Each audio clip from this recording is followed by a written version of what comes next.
Okay, there we go. Sorry about that, guys. Hey, Sifu, Rob Adalik here, Master Instructor at Niagara Kung Fu Academy and Red Sash Renegade. Oh, there it goes. Okay, and I was doing a live video today because someone asked me, hey, can you explain, one of my clients actually asked on a post I did, what is Black Sash customer service? Can you explain that? And I said, I would be more than happy to do that. I would do it on Sunday at 1 o'clock, and here I am. Sorry I'm a little bit late. I just had to refigure out Facebook's live stuff and how it wants me to do that, and I did. So what this video is going to be about, let's make it a little bigger, um, is an overview of, well, yeah, the Black Sash customer service, because Black Sash, obviously, in holistic Kung Fu, the Black Sash is a symbol for achieving skill after time and sacrifice, achieving skills that most people don't have because you've put in activity that most people won't do. And so in the terms of customer service, building up your clientele or business, that means the same thing, getting results that are not normal. They're extraordinary because you're putting in different activity that most people don't do. So who is this video for? This video is for anyone that is self-employed, that has a clientele, that maybe has a small business, um, that would like to provide a higher level of customer service for their clientele or customers. And who's this video not for? Well, I mean, if you've heard me talk about this before, it's my belief that everyone is self-employed, whether they believe it or not, right? Their customer may not be a bunch of customers, it might just be their boss or employer, and they're still providing some kind of value to that customer. It'd be their boss, and as long as they provide that value, then they'll keep getting the chance to offer that value, of course. And if they don't offer value, well, then your customer is going to try to find a way to get rid of you eventually. So it's for anyone that understands that and they're trying to offer a higher level of service one way or another. Who is this video not for? It's not for the opposite of that. It's not for anyone that would just basically want to do their 9 to 5 job and then have no consideration about what they're offering before they get there or after they get there. They just check out and they want to forget about it. Maybe they even want to just, go home and think of the evils of the free market and talk about it on the iPhone that it brought them. So if that's you, no judgment, no problem. Just make sure you don't watch the rest of this video. This video is definitely not for you. No problem. And no offense if you just turn it off. So I wanted to start talking about the 1 minute rule in Kung Fu because this also applies to. The thing I don't like about this is I can't see who's watching. If I were doing this on my phone, it would tell me who's watching, and it's not telling you. So if you're watching, just put a comment in the bottom. And also, if you have any questions or anything to add to that, please put them in the comment section. Just keep in mind there's a little bit of a delay on live videos, so I might not get to it right away, but I will keep an eye on it, and I'll answer those questions that come in if you're tuning in live.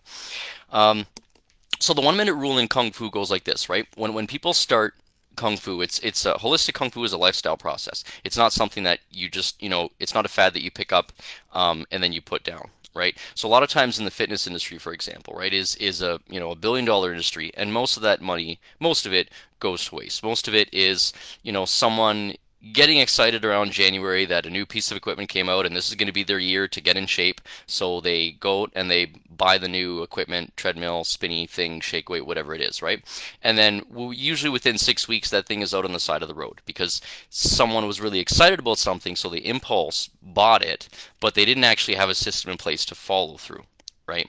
That's where the 1 minute rule comes in Kung Fu. When people start their holistic Kung Fu training, they get really excited because they got a new uniform, and it might have even started off as an impulsive decision, right? They get the new uniform, the new shoes, and they learn some new moves, and they want to go home and practice, and they get really excited to practice. And what I usually tell them is, well, don't do what I think you're going to do. Don't go home because you're excited and move the coffee table and put the dog in the other room and put your uniform on and train for a whole hour. Because they usually say things like, "Oh, I'm so excited about this. I'm going to train for a full hour every day." Well, no, you probably won't do that. Just hold the phone a second. Don't treat it like the treadmill that you bought the January before or the shake weight that you bought the January before that, right? We want to make gradual improvements to our lifestyle to give us long-term skill building, long-term health. So what I tell them is make sure you practice only 1 minute a day. Now this it's not off topic. This is relevant to your customer service and how you handle your business, right? Because ultimately your business is a reflection of you, your habits, and your behavior.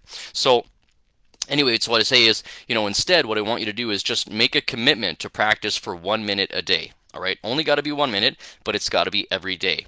And then what I want you to do after that minute is to contain yourself and make sure you don't practice for another minute after that, no matter how excited you are. So even if you're enthusiastic about this new thing that you're taking on, let that enthusiasm spill over to the next day. Well, you'll do a minute again.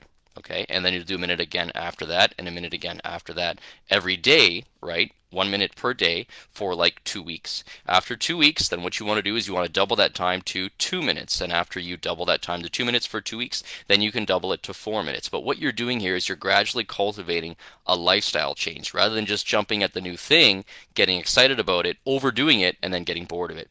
It's the same when it comes to Black Sash customer service, right? So if you want to serve your customers or clients at a higher level, you have to focus on gradual little improvements in your behavior over a long period of time, not going out and getting like this brand new thing, right? So there's this new thing. Oh, look at this. We want to offer our clients, hot towels when they come in. So we're going to go and buy this hot towel cabinet thing that heats all the things. That'll fix all our problems.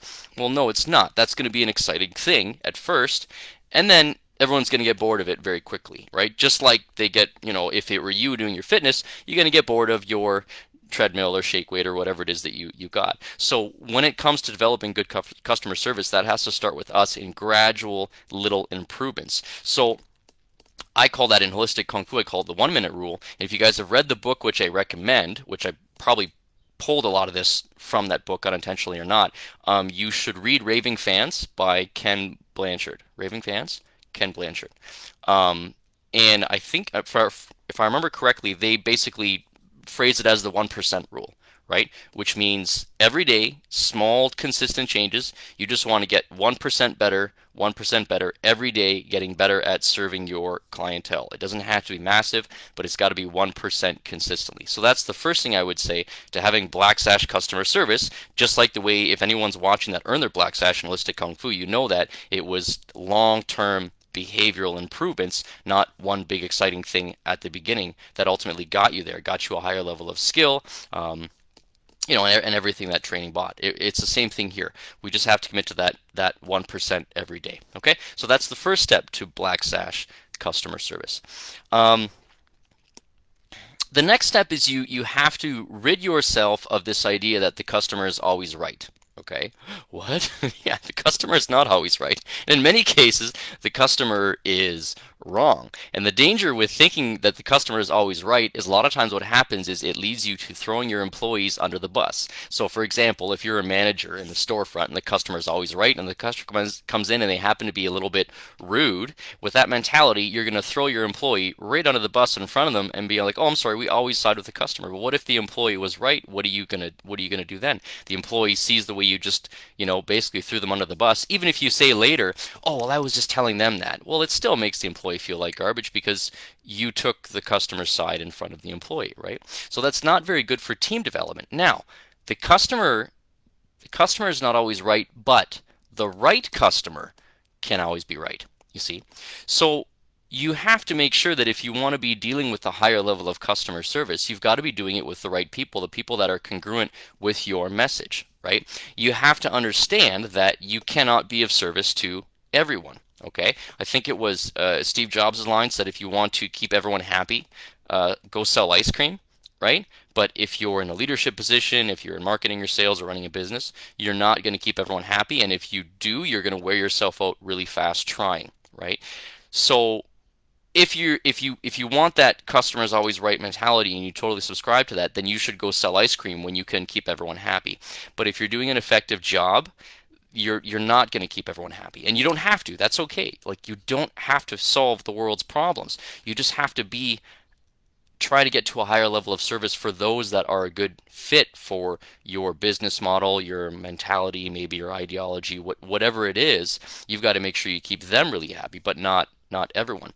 And that means that the way you keep your culture and the way you express your business and marketing, right? When you do your marketing and advertising, the marketing and advertising has to be congruent in that. Now, I know we're not talking about marketing, we're talking about customer service.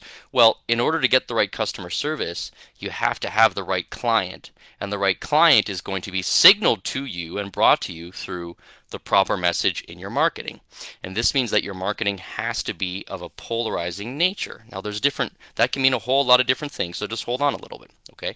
Polarizing nature means you have to be very clear on who your product or service is for and who it's not for. All right. So that way, anyone that might have potentially given you a problem because they're not a good fit, they kind of selected themselves out at the original marketing phase of your business. Okay.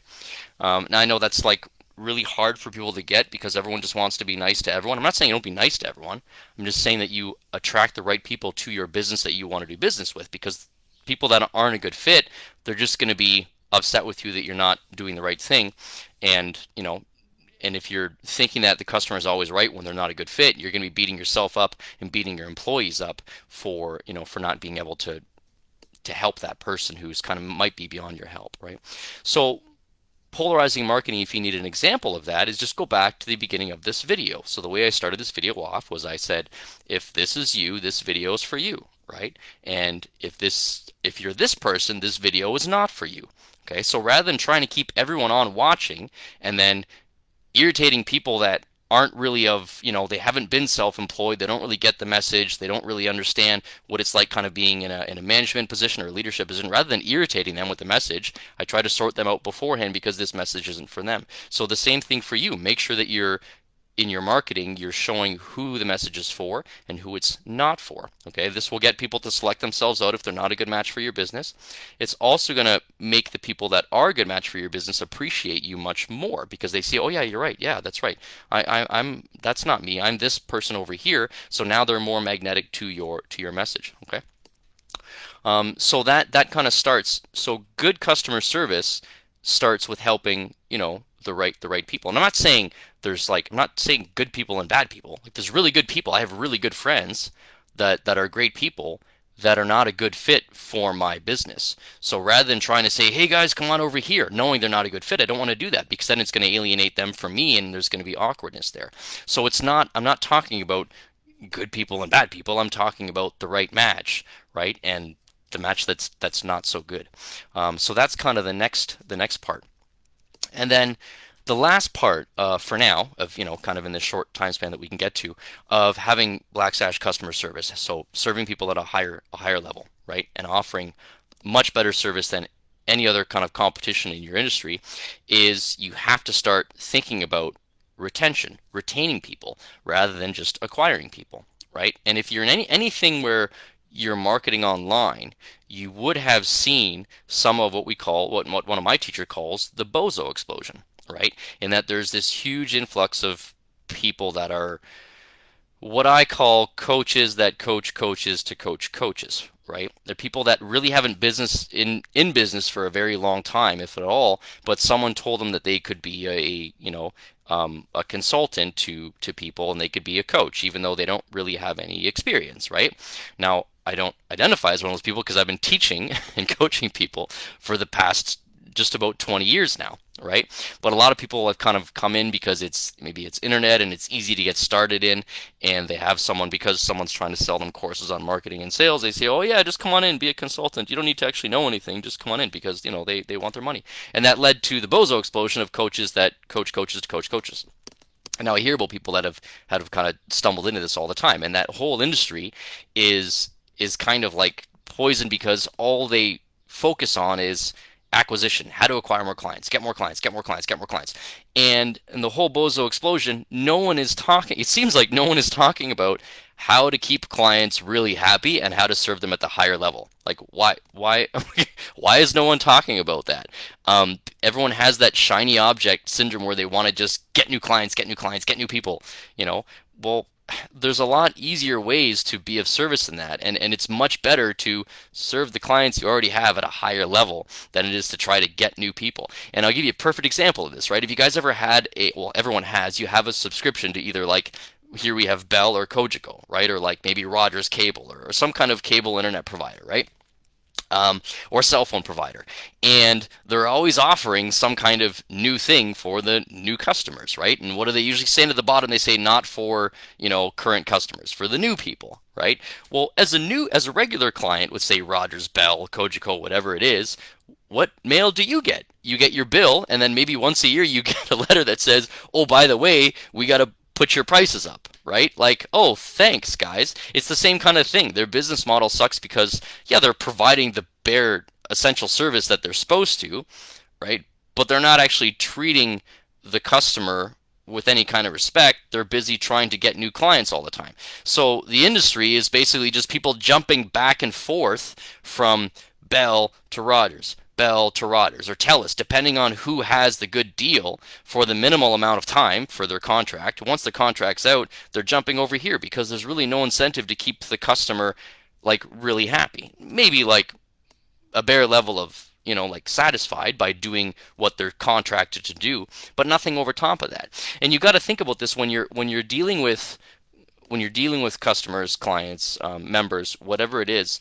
You have to think of it like an airplane taking off. Okay, when a jet takes off, right? When it's on the runway and it's pushing off, and then it's lifting up into, getting up into altitude, it takes like a disproportionate amount of fuel that has to burn off to get up into cruising altitude.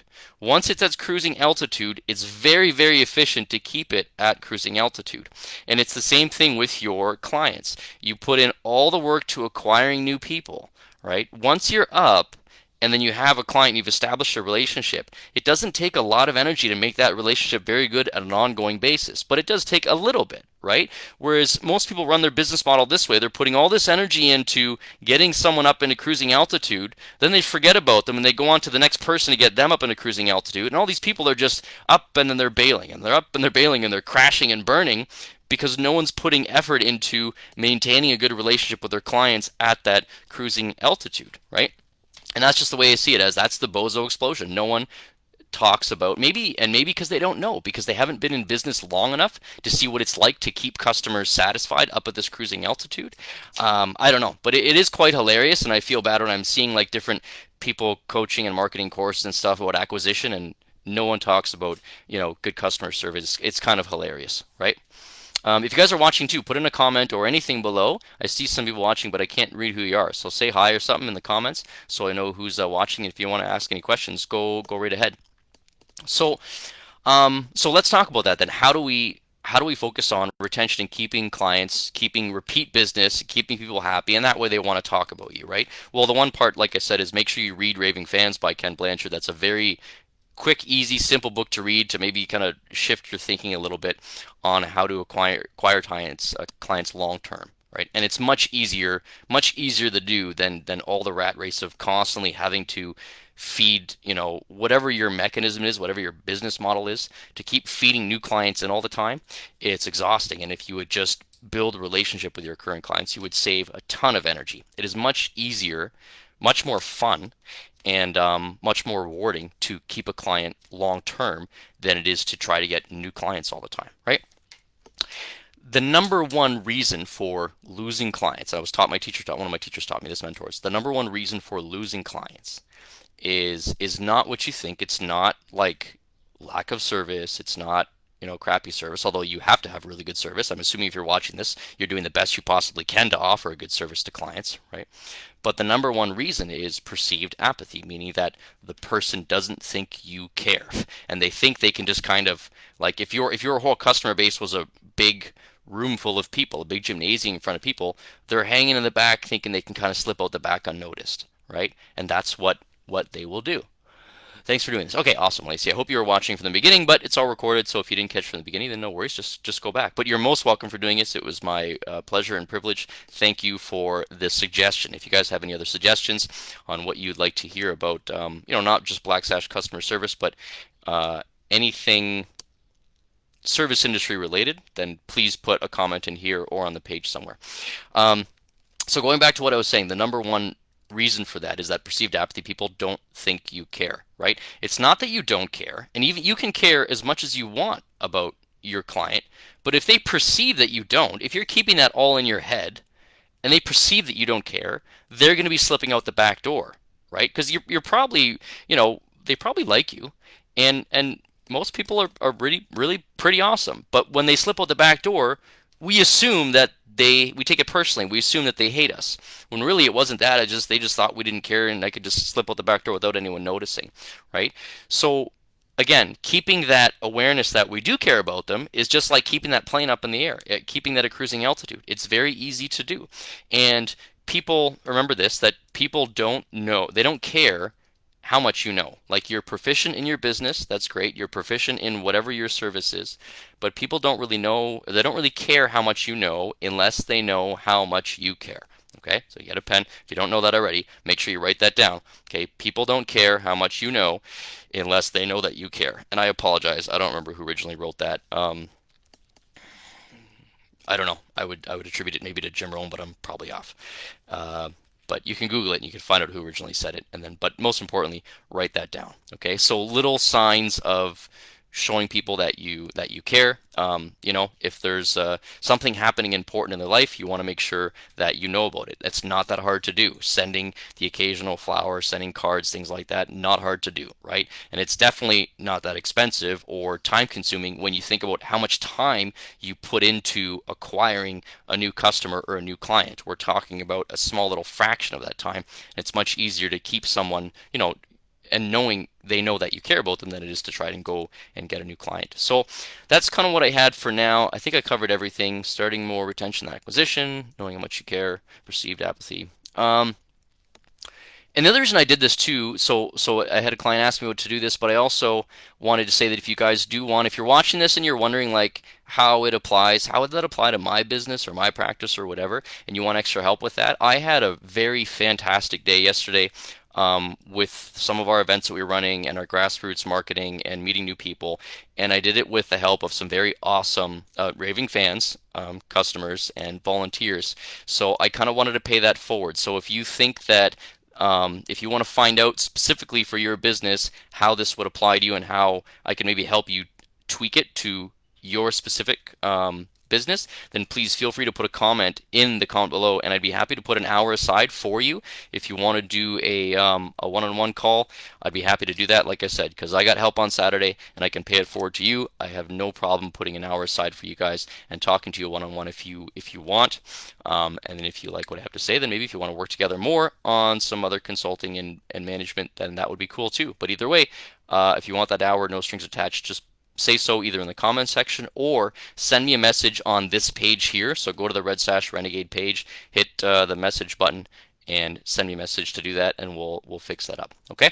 Thank you very much for watching, and I don't see any more comments. They might come in late. If I see them come in late after the live is done, I'll be sure to follow up and answer them. Okay? Thanks for watching. Enjoy the rest of your beautiful weekend, and if you have any other questions or want me to address any other areas that you think that you struggle with, please feel free to reach out. Okay? Thanks, guys. I will talk to you soon.